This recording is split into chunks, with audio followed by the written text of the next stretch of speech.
I'm Mary Wiesner-Hanks, and I'm just recently retired after 40 years of teaching. Most of that was at the University of Wisconsin-Milwaukee.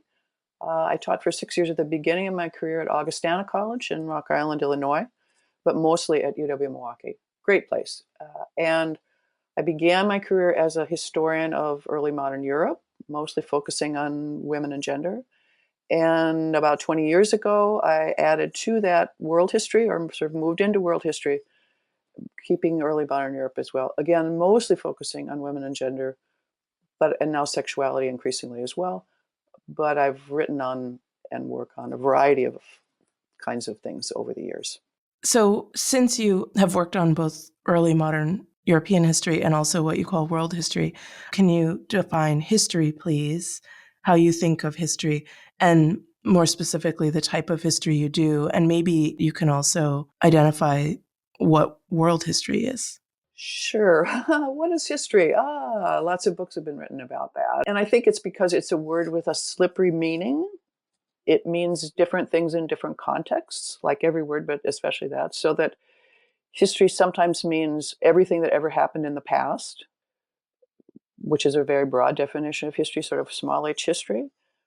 History also can mean everything we know that happened in the past, which is a tiny subcategory of everything that happened in the past. Or it can be what we study about the past, which is an even tinier subcategory of the second subcategory of the first one. So, and I will use any of those meanings in a sentence when I'm talking about it. So it can mean any of those kinds of things. World history, again, is a sort of subset of all of those kinds of things. But I think maybe when we think about world history more as a field, or if you talk about world history, and sometimes it's global history, and some people see a distinction between them. I don't see a distinction between them. I mean, I'm currently the president of the World History Association and one of the editors of the Journal of Global History, so I don't see any difference between them. It's just a different way of talking about the same things. And world history is a field of history, a kind of research and teaching in history or understanding history that takes the entire world rather than one single country or area as its topic of focus. It doesn't always mean that you're always studying the whole world every single time that you're doing world history, but what you're doing is you're always thinking about larger connections and interactions that go beyond one small area. So you could write a world history. Small places are one topic. There's a great book called The World in a Small Place in Africa.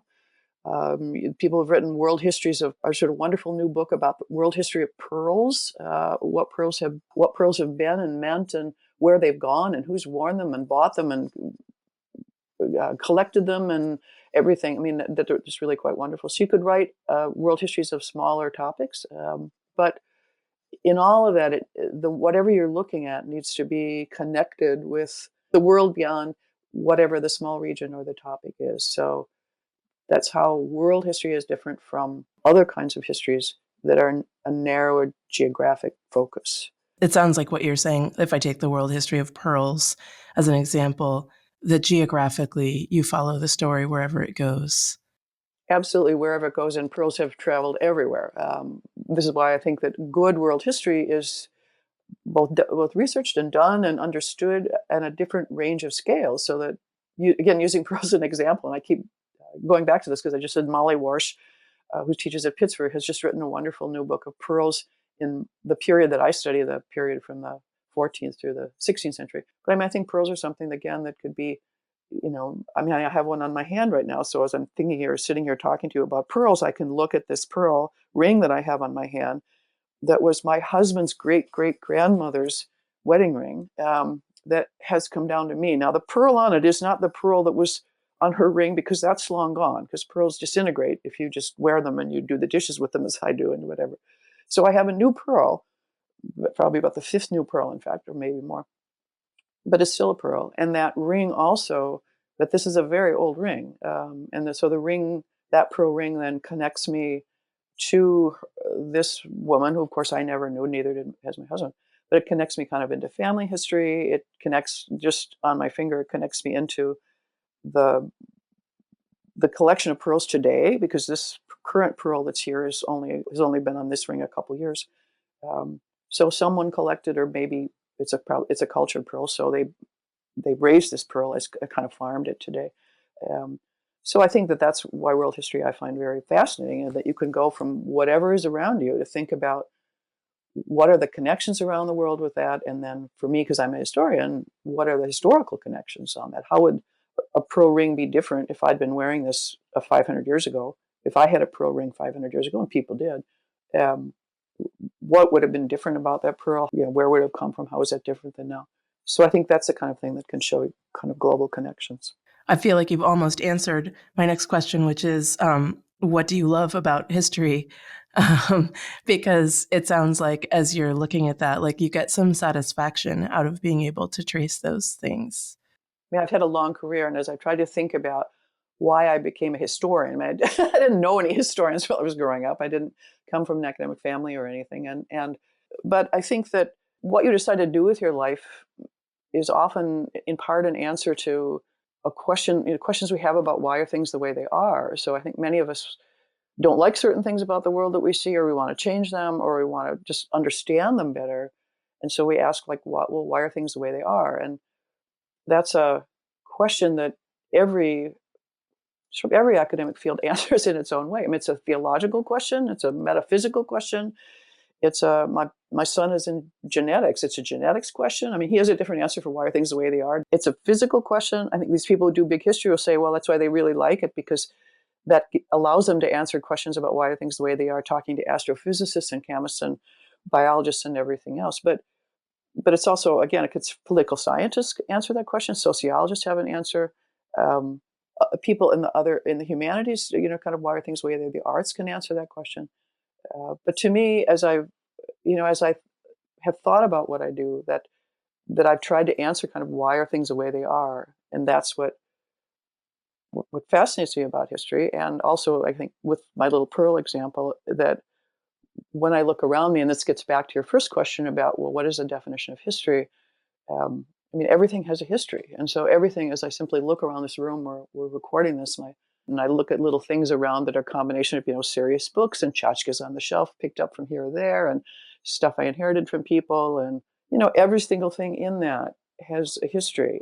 One of your questions, kind of the type of history that I do. I do European history geographically. I do European history and I do world history, but I also do the history of women and gender, which sort of started as a branch of social history because I wanted to know more about what things in the past, or what the past meant for women. Can you talk about one or two kind of interesting questions specifically about women and gender in history that you feel like you've worked on, and talk about like what the question is, and then first, how do you go about developing the question, but then how do you go about trying to answer the question? And I'm specifically asking about logistics, because for a person who has not done it, I think that there are things that I hear historians say that, like, anyone who has done this knows what you are talking about, and anyone who doesn't, it sounds it's a mystery.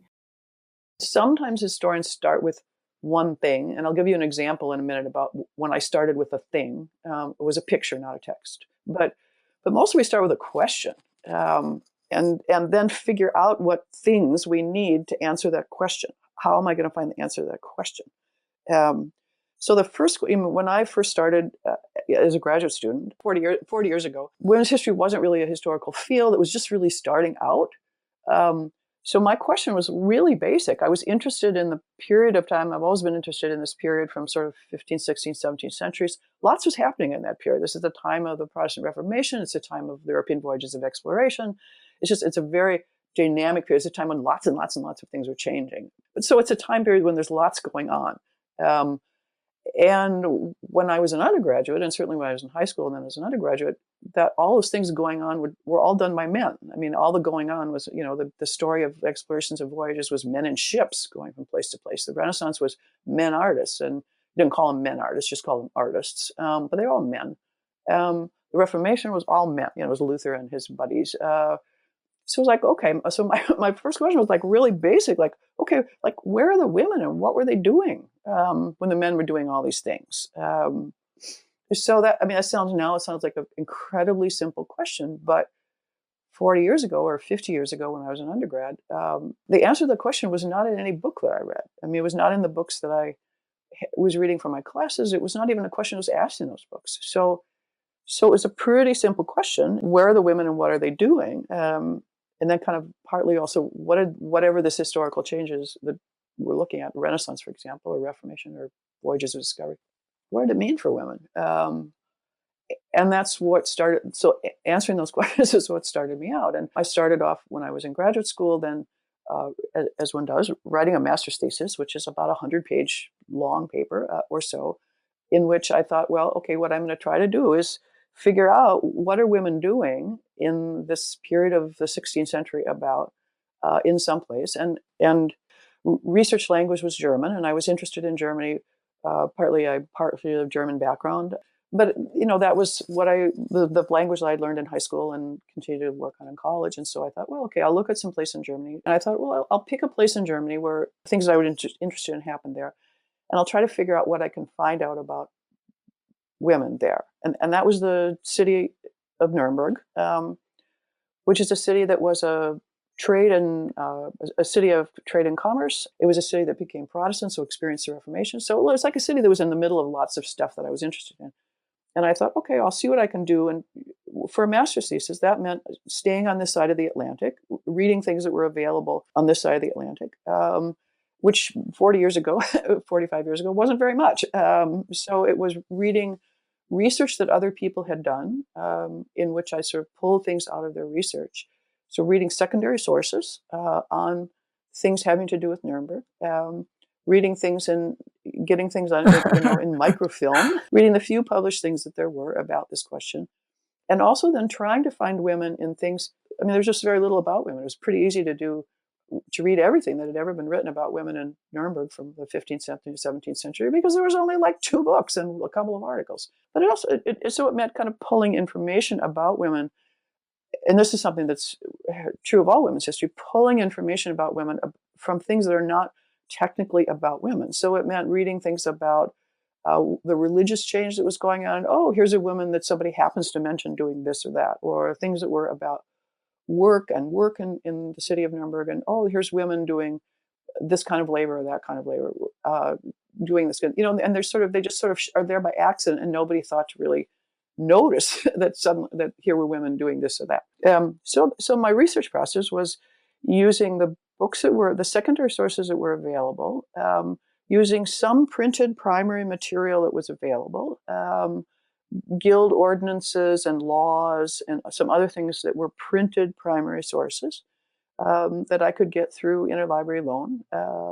And that was what was the source base for my first piece of research on women. Now, for certain kinds of historical questions, you could do, and people do vast amounts of original research, never leaving their office or wherever their laptop is, because the world comes to you through the web. Not everything. Whatever it is that somebody decided to put up on the web, has decided to put up on the web, is there because some human person, usually not an algorithm. When it comes to what sources are on the web, it's not algorithms. It's actual human people who make a decision to make something available electronically. I sort of said, doing history from the comforts of your own home. The web has made things really wonderfully available, and it's fabulous. But I'd also still recommend for anybody doing history that they try to have some kind of a direct experience with an archive or a library or the object, not just looking at it in a picture, but the objects that connect you with the past in that particular way, because it's just different when you're, and I'm a person who works on the 16th century, so the things that I study are old, but it's just different to think about, okay, I'm holding in my hand, or at least looking at a table if some archivist going, tut, tut, don't hold it in your hand. But I'm touching something that the pen of a person, or if it's an object that a person I'm studying made this, or wrote this, like with their hand touched this as well. And now with people who are doing kind of DNA kind of things, we also know that actually when you do that, because we shed skin everywhere, and people 500 years ago did too, that probably when you're doing that, you're actually picking up, it's gross in some ways when we think about it, but you're also picking up some of the chemical residue of the person you're studying, which I think is totally cool. There are other kinds of contemporary tools that historians are using to answer questions that are just, like, what did people eat, and what did people take in terms of, what did they ingest in terms of pharmaceuticals in the past, and because all of these things leave microscopic, tiny traces in whatever they happen to touch. So people who are doing research on Leonardo da Vinci, or who are doing research on Kepler, who was an astronomer in the 17th century, there's been a big question about whether he was a drug addict. Like, okay, we can maybe trace that through touching texts that he. So I think that having direct engagement with the actual things from the past is also something that's really, it can be exciting. What I hear when I hear people talking informally, it implies a certain, like, you actually like what you do, which doesn't come through sometimes on what I found on. Because when I research, say, did my dissertation research or other research that I was doing on women, so much of what I was looking at for the documents that I was working with were things like city council minutes or court records or something like that. And they're not organized. They're just like by chronological order. So it's some city secretary sitting and taking the minutes of a city council meeting. I don't know if you've ever been to a city council meeting, but they're really boring today. So you're just sitting and reading through and, scanning through pages and pages and pages that don't have to do with the topic that you're really looking for and interested in. But that's another thing I think was wonderful about historical research, is that you end up finding things that you didn't know you were interested in the first place. That's things that kind of emerge. I mean, I was interested in looking for women in Nuremberg in the 16th century, but I kept finding things about what was going on with Jews, which I was not, but I thought, I really need to think about, I need to kind of keep note of that. That kind of led me into a slightly different topic than what I'd been interested in. I think many historians, when you talk to them, you say, well, like, how did you get interested in that? Well, I was looking for something else. And I mean, when I first started out, my master's research and then dissertation was about women in Nuremberg. And many decades later, how I got interested, I wrote a book called The Marvelous Hairy Girls, which is a book about a family of a father and a couple of brothers and 3 girls who lived around 1600, who have what we now call hypertrichosis. They were extremely hairy, really hairy. And I got interested in that because I saw a painting of one of the girls when I was looking for something else. I mean, I was looking at paintings by female painters, and suddenly there was this painting of this hairy girl. But I was like, I just saw that painting, and that was my example of, that was starting with a thing, not with a question. I mean, I was looking at that point for paintings by female artists. Then I just flipped a page and looked at this picture, at this painting, and said, what's that? Who's that? And I just suddenly had to know more about this little girl. And so that then led me into writing a book about this little girl and her 2 sisters. Well, I'm sure that there's lots more that I would be happy to ask you, but was there anything in particular that you really wanted to make sure that you said that you haven't had a chance to say? Oh, yes. The one question we didn't talk about was the one you had about, have you ever had a student who told you learning history changed their life? What often happens is that students have a sort of idea about history that is partly because they've had bad experience of history in middle school and high school. So it's not the best history, and they come into college history and go, ugh. And then they find out that it's not that it's really exciting, and they come to love it. And so the people I've had, was when people say about, have you changed my life, are people who walk into my office, shut the door, break into tears, and say, you've ruined my life. And that's just happened to me over the years, I think 5 times, with almost exactly that way. In other words, a person came to college thinking that they were going to be something, a business major usually, and that's what their parents really want them to do.